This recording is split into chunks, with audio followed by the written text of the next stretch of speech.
Hello and welcome to The Round So Far, brought to you by AAMI. I'm Xander McGuire. I'm joined by Kate McCarthy. And we're going to waste no time in getting into one of the most highly anticipated games of every season, and that is the showdown. And boy, it did not disappoint again. Adelaide, the victors for the fourth time in the last 5 matchups, but they had to fight pretty hard for it, Kate. Yeah, they did. I mean, this game just continues to deliver, never disappoints. Despite the ladder positions of both teams coming into this one, it looked like it could be one-sided, but you'd be forgiven for thinking that because it's a showdown. They're always close. They go down to the wire. These are some of the biggest moments in the fourth quarter, and a couple of early goals to the Crows. And it looked for a minute like it was going to blow out or the sting had gone out of it. And then the Port Adelaide Football Club had other things to say about it. A fantastic performance from both teams. But yeah, I mean, these games just constantly go down to the wire, Xander. They do. Connor Rozee missing just in that last dying moments there, a shot on goal, and Port Adelaide with a couple of late entries, but you know, those Crows defenders, the experienced heads really coming to the fore there, and massive relief for some of those young Crows right on the siren. And that takes us to what is going to be our Saturday King, your Saturday King. And it's so hard to get best on ground in a game where your team loses, particularly when it's a medal that's given on the ground. You've got to do absolutely everything right, and that's what Connor Rozee did. Yeah, he certainly did. I think he was a deserving winner of not only the showdown medal, but most importantly, the Saturday King, exactly, obviously, yes. Xander. But yeah, a brilliant performance from him. I've just loved the move from him Incredible to half spin. back. Yeah, the ability to get that ball out there. Some people say he sort of put that in a dangerous position and his forward did the rest, but not only his ability to win plenty of the footy off the half-back line, so 32 disposals, 5 tackles, 7 score involvements, a whopping 685 metres gained, but this is what he's been able to do when he's gone to the half-back line. He's been able to float forward and kick a goal in most of the games where he's played off that half-back line. So deserving showdown medalist winner there to Connor Rozee. Incredible resilience as well after a slow start to the year for Rozee. On the Crows side of things, you loved Riley Thilthorpe's game. He was really a standout. Yeah, he was. And there's much talked about in the Crows forward line of the three-headed monster that they have. But Riley Thilthorpe, he just continues to get better and better. That 10 marks that you see there, that is a career high for him. 15 disposals, 9 contested possessions and 3 goals as well. And their ability to just play their role down there. So at times he's the one that goes and takes the mark or kicks the goal, but he's more than happy to be the one that provides the block or works out, creates space for the other 2 tools down there as well. And there's not many forward lines where you can get away with playing 3 tools, but we're into round 9 now, and I think we're seeing that the 3 of these can continue on. And yes, the weather turns during winter and it's a little bit more difficult for the big men then, but we're showing that they can defend, they can take the ball in the air, but they can also do the work at ground level as well. So I've been really impressed by their forward line and their ability to function down there with 3 tools. Really starting to come to the fore as one of the best players out of that 2020 draft as well, Riley Thilthorpe. Let's go to the other game from Saturday night, which was another classic as well up at Darwin. 28 degrees up there, and you can probably tell that by the sweat coming off those players. But it was the Gold Coast Suns who prevailed in arguably a big home ground advantage. Yeah, well, they're now 7-0 at Darwin. So coming into this one, I think a lot of people had the Bulldogs tipped to get the win and make that winning streak go away for the Suns. But it's a fortress up there in Darwin, and geez, it looked like a hard effort towards the end. The Bulldogs, they looked like at one point they were going to run out of legs. So they had a 28-point lead, the Suns, into the 4th term. But then 2 goals to Davidson, a goal to Lockie McNeil, and then another to Marcus Bontempelli. They drew within 3 points with just 3 minutes remaining, but the Suns were able to get the job done. And yeah, now they face Hawthorn on Thursday night up in Darwin. It's going to be a cracking match up there, but they just continue to make that their home away from home. Is this a coming-of-age win in a way for the Suns? Adelaide's probably the only real side that they've beaten so far this season. What does this mean for the maturity of this group? Yeah, I feel like a lot of people were ready to jump at the Suns if they were to lose this game and sort of mention the teams that they've played and the scalps that they've taken or not taken in a sense. So defeated Adelaide and then the Bulldogs, who are arguably the form team of the competition with what they've had to fight through, but they did a very professional job. And I think Damien Hardwick's emotion spilling over at the end, all within good reason, was just a real showing of how much this game meant to them and their ability to really take a team that is touted for a lot of success this season and get the win up there in Darwin. Speaking of maturity, let's get back to Melbourne, where Hawthorn knocked off the D's today. And there's probably no one more mature, I suppose, than Jack Gunston in the game right now. 19 goals he's had in the last 5 weeks, and he was incredible, pivotal again today. Yeah, well, he kicked 3-4, so he could have kicked 7 almost, which we know he had that equal career high of 6, but his ability in the third term or the fourth term to go forward and hit the scoreboard and impact. But yeah, he just seems to be getting better and better, and he just oozes class, doesn't he? His finishing, whether it's on the run, whether it's off a step from just inside 50 there, he has a lot of live wires around him, but he just ends up being the level-headed figure down there in the forward line. And I think a few weeks ago, or at the start of the season, they wouldn't have had him in their best 22 or 23 at the Hawks. And now he's becoming their leading goal kicker. He's a goal off the Coleman at the moment, and just proving to be one of their best players in their forward line. Almost an All-Australian, you'd say, probably the halfway mark. Oh, you'd have to be in the conversation for it, for sure. When you 2 kicks off the Coleman, absolutely. But his consistency as well. He's been very impressive week in, week out. A bit of a social media storm, and a storm, I guess, in media that's going to build over the next 48 hours over a free kick that wasn't paid to Cozzy Pickett, a tripping one in the goal square. Kate, what was your take on this? The umpire, I guess, just says that he didn't see it. The goal umpire can't pay the decision. He's in the goal square just checking for the touch. Is it excusable to miss one like this? We saw the umpires saying they didn't see the Lockie Schultz incident where he was concussed on the ground. Do we expect a higher standard from umpires? I think when you've got 4 umpires on the field, yes, 2 of those are probably going to be too far away to adjudicate on that. But you'd hope that if one is blindsided or doesn't have the right positioning, the other one's there to make that call. I think that's a clear trip. There was one last week with Bobby Hill that was slightly more contentious, but that was an absolute trip every day of the week. And then the other free kick that's still part of that play was actually a throw from James Sicily on the end of it. So that's probably 2 free kicks that's been missed in the passage of about 5 seconds. But yeah, a clear trip, and ones like that need to be called. Max Gawn's found some fantastic form, and he came up against another guy who's been in good form, Lloyd Meek. But there was a chasm in terms of the talent, I guess, that was on there, and you were big on this. Yeah, I think a lot of conversation's been around that All-Australian ruck, and is it Max Gawn's to lose? Is it for other players to come and take that off him? And Lloyd Meek has been a player that's been in that conversation, and rightly so. But I think today, the matchup I was looking forward to was this, and I know direct comparison of numbers doesn't sometimes tell the story, but he was everywhere. He was all over the field. His ability to get around the ground, we're going to have a look here at his afternoon, but he was everywhere. He won plenty of hit-outs for his team, put it on a platter, hit-outs to advantage, that is, and did the work himself. And he looked a bit flat in the first half, and you couldn't blame him. For 3 of his weeks now in a row, he's been probably in career best form. He had 35 last week with the travel to Perth, and in the fourth quarter, he looked like he was going to be the one that could wrestle this back into Melbourne's favour. And I think the clear comparison between him and Lloyd Meek, I think Max Gawn is still the superior ruckman when it comes to the competition, and I think he's still sort of the ruck that's sitting in the starting All-Australian team. Well, that was a matchup that was looked at a fair way out from the game. One that was probably a bit more unexpected was Clayton Oliver tagging Jai Newcombe through the afternoon. Simon Goodwin spoke about it post-match, said it was premeditated to take Clary into the game as a tagger. Let's have a listen to what he had to say. Thought it'd be a great opportunity to give him a role when Newcombe would be around the ball, and I thought Clayton did a great job. Newcombe's been in great form. He's a high-quality player. Clayton's coming back into some form, and this gave him a real focus and what he could do for the team. Now, a large part of this was because Jack Viney wasn't in the team, and it's probably great coaching to try and get Clayton Oliver back into form by playing him on a star midfielder and get him back into the swing of things. But his stats today, Clayton Oliver, probably didn't have the impact that he would have liked, even though he was playing as a tagging midfielder. He had 13 disposals, which I believe is the second lowest total of his career, which is heading towards sort of a new low. He's on $1.6 million a year.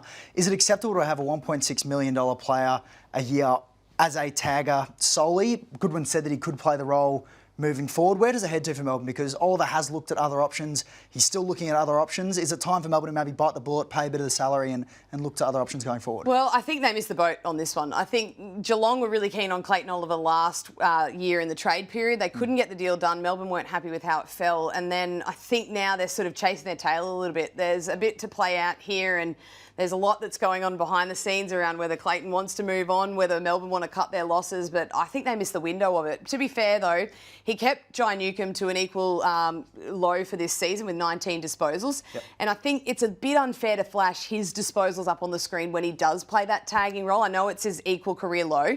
He's been given a role. He's played the role. He's been able to negate, in a way, the best midfielder from the opposition. But I don't think with other players we'd probably do the direct comparison between their disposals and the taggers' disposals. But I agree with you. I think Clayton Oliver is probably not due to play that role at Melbourne. I don't think they'd ever consider him to be a tagger at that club. Yes, he needed to fill a void for Jack Viney, but I just think Melbourne have probably rested on their laurels for a year too long, or 8 months too long now, and they're trying to sort of find a way out of it or find a role for Clayton Oliver that they're happy with. Let's take a look at the Hawks next month ahead. They've had a pretty strong start to the season, but it's going to get tough. Yeah, it was really important that they banked this win at the MCG, and Melbourne tested them at times.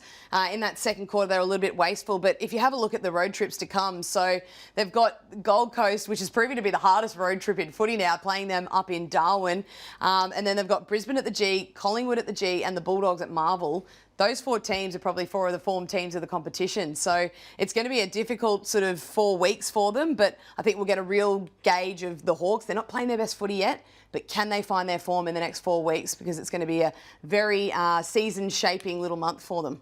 A huge win for the Bombers today at Marvel Stadium over Sydney. They jumped out to a massive lead and just managed to hold on as the Swans, some of their star players, clicked into gear late. There's one man that you thought was pivotal to that today. Yeah, and I think with Zach Merrett being essentially tagged out of the game through the midfield, I know Andy McGuire played off the half-back line, but they needed someone to get a lot of the footy. He did. He had 745 metres gained. Yes, 30 uncontested possessions, which at times apparently is a bad stat now because you can only play on the inside and you have to get contested possessions. But he played his role. They needed someone to step up, get a lot of the footy and distribute it beautifully off the half-back line. And I think Andy McGuire did. I think that's his best performance for a number of seasons now. And Essendon fans will be looking for him to do that week in, week out because we've seen how good he can be. The Swans were wasteful in that last quarter, though. They did come hard, but were wasteful and probably missed a number of opportunities that could have put them in front. Yeah, well, we're just going to have a look at some of them now. They had, in the 4th term alone, they had 18 inside 50s with a return for only 3 goals. And when the game's on the line and when it's that close come the siren, you're sort of ruining a lot of these missed opportunities. Some very easy shots there and a couple that were a little bit more difficult, but yeah, they'll be ruining those opportunities. Could have made the most of it, could have pushed this all the way, but weren't able to get on top. But the Swans, we've sort of seen week in, week out now, they've put together a really good half. Haven't been able to put together a 4-quarter performance yet. An interesting situation with the MRO unfolding regarding Zach Merrett, who is really going to be in the fight for the Brownlow. A knock on Nick Blakey there. He then went off for the rest of the game. Let's have a look at this closely. I think it's important to know that Zach Merrett kept his eye contact on the ball. That's going to be one of probably 3 things that the MRO will look at. Another one is the swinging arm. We've seen players get rubbed out for the swinging arm. You might say that was probably more of a reaching arm than a full-on swing that we've seen with players like Pat Voss, who got the 3-week suspension.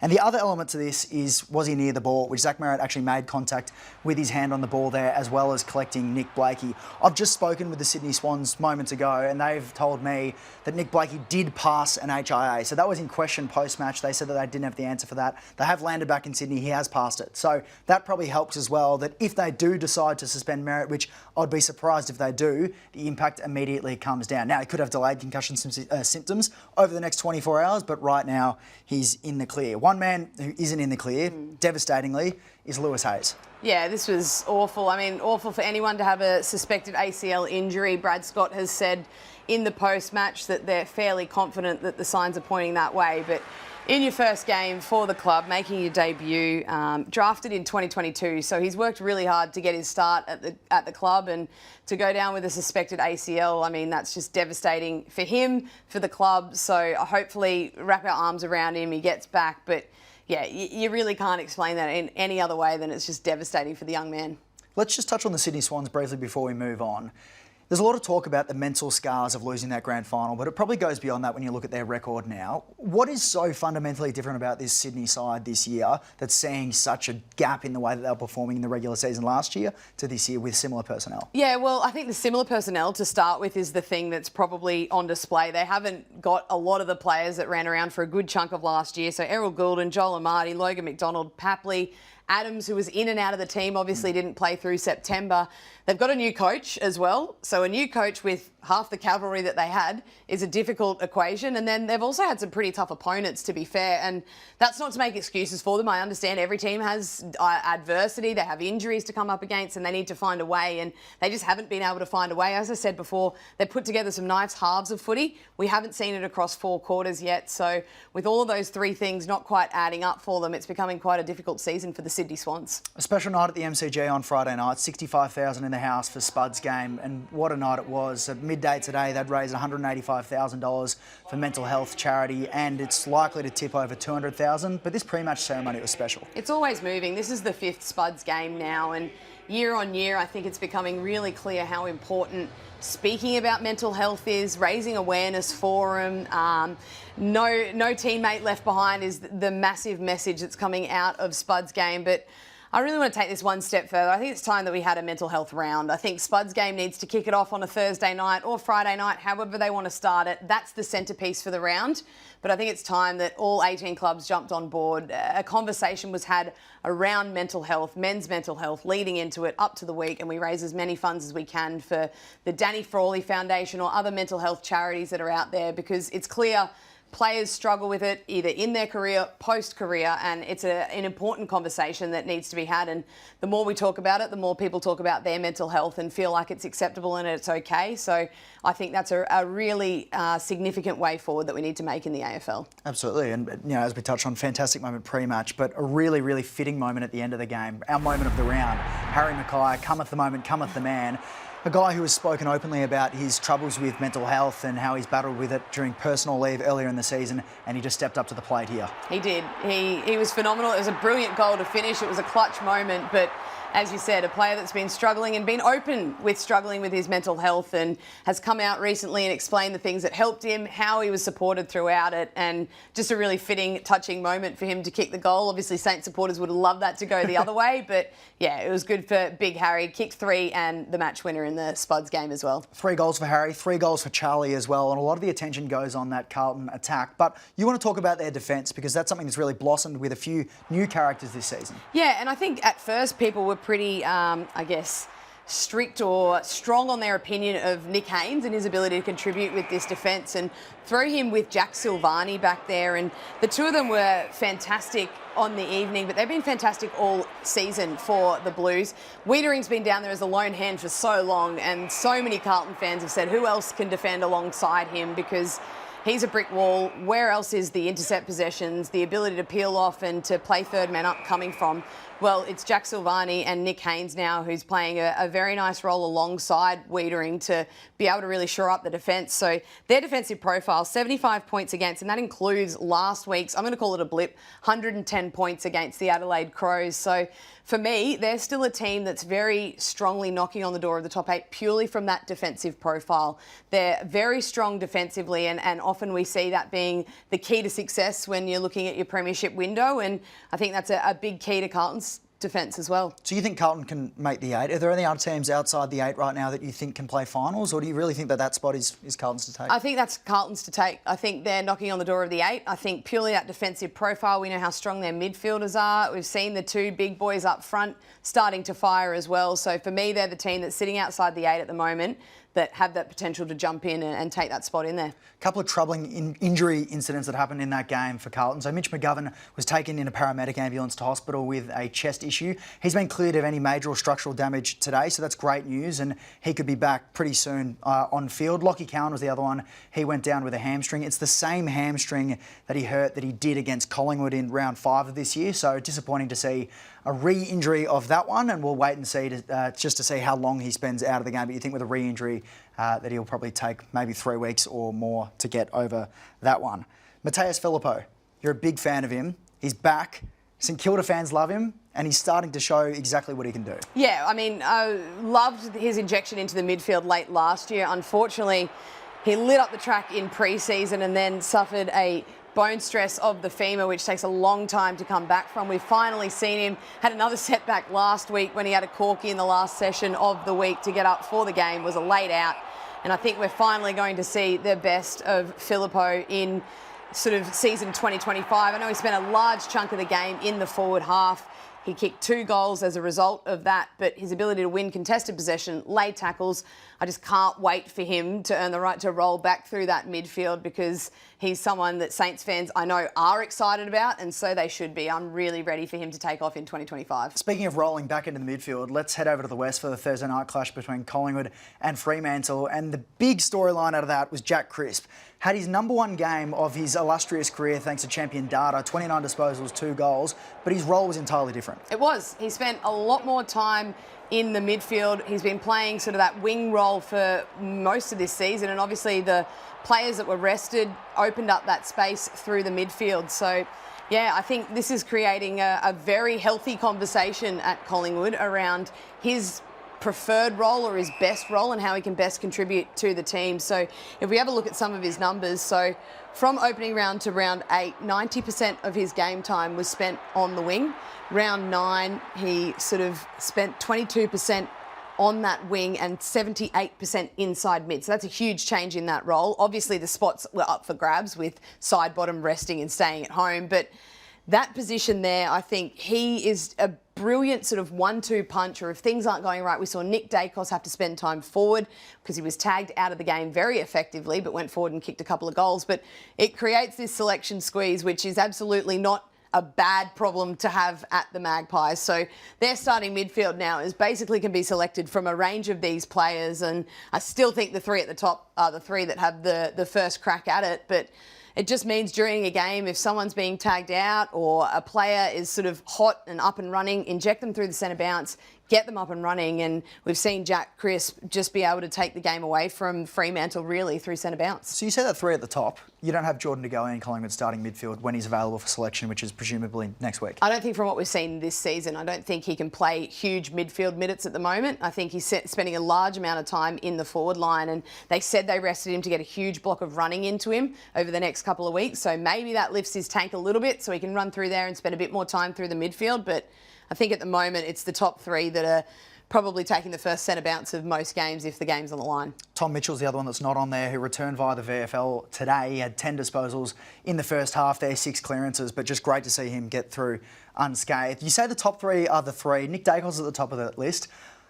We can't be too certain about his fitness is all I'm going to say. He had a few hip issues through that game and was tagged out of it largely by Corey Warner. But in the aftermath of the game, he's also pulled up with a pectoral injury, which you can see just a little bit sensitive as a couple of the boys are touching his shoulder there. I think it's Tim Membry, and you can just see the wince there. Great pictures, courtesy of Channel 7 there.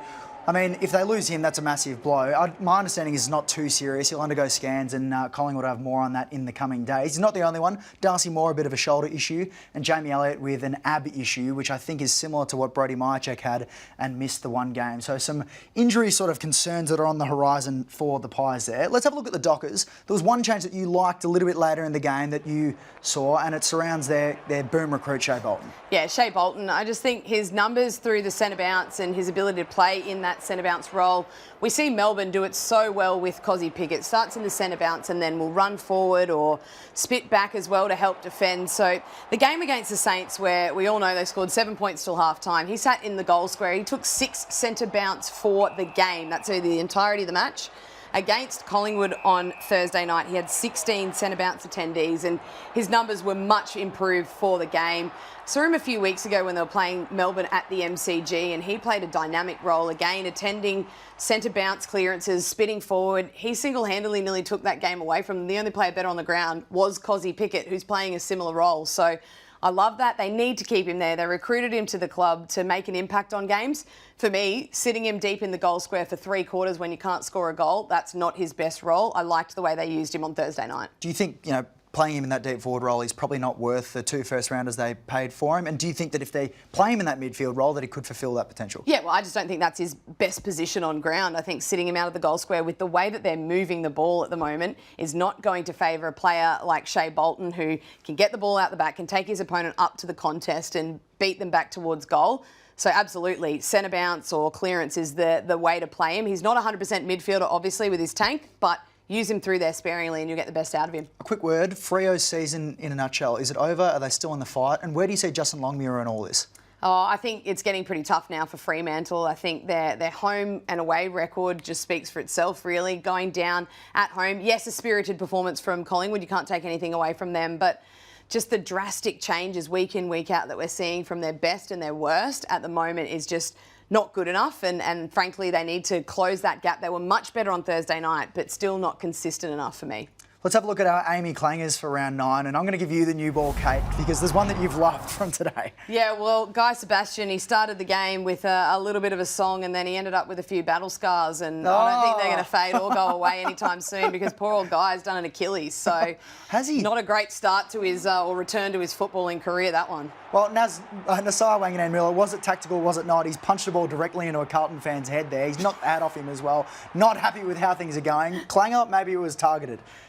This one, Zach Merrett. So he's finished off really nicely here, and this all looks nice and celebrating the goal. And then he's got his direct opponent just put a hand out for a high five. Dane Rempe does not want a bar of it. Not on my watch, thank you. And Aaron Francis here manages to get past sort of the man of the moment, Zach Reid, and he misses from about 2 metres out. Absolute clanger for you, Aaron Francis, in a moment of the game where they really needed a goal as well. It's potentially harder to miss from that spot than it is to kick it. So, yeah, behind of the year for me, he's just taken the mantle off Zach Bailey. Yes, true. That was a clanger too.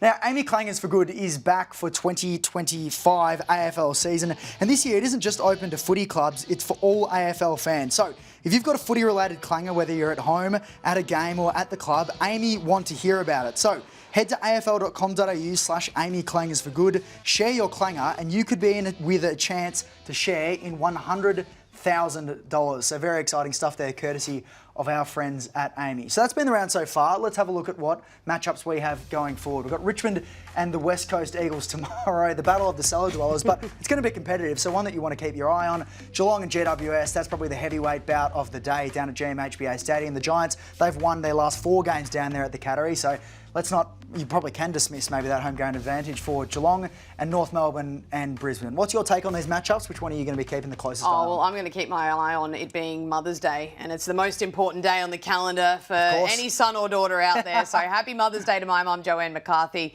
Enjoy, but yeah, plenty of footy to come, but it's going to be a fantastic day for all the mothers out there that do a lot to support our footy family as well. And to my mother, Carla McGuire, as well. Happy Mother's Day. I don't want to be left out after that. Well, that's been the round so far. Thank you so much for joining us. We look forward to seeing you next week for a wrap of round 10. All the biggest news storylines and highlights from the footy.